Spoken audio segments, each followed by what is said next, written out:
question is from Mr. Steve Kirsch. He's a former Silicon Valley tech executive.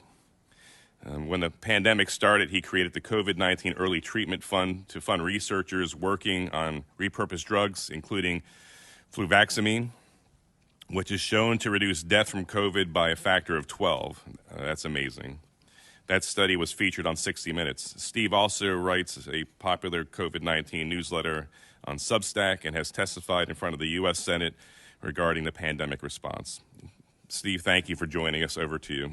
In other words, you take the 10,000 deaths in VAERS, you multiply it by 41, you get 410,000 deaths.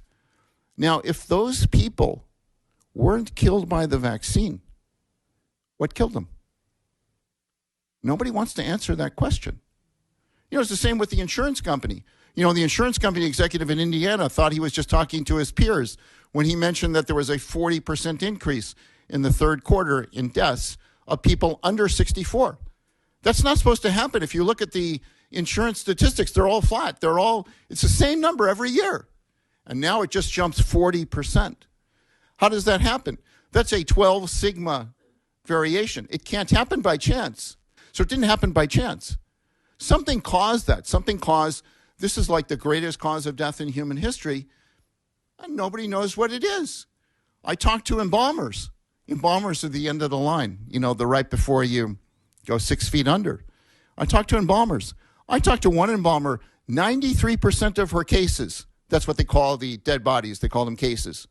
93% of the cases had these blood clots that had never been seen before the vaccines rolled out. Now she's seeing those blood clots in 93% of the people that she embalms.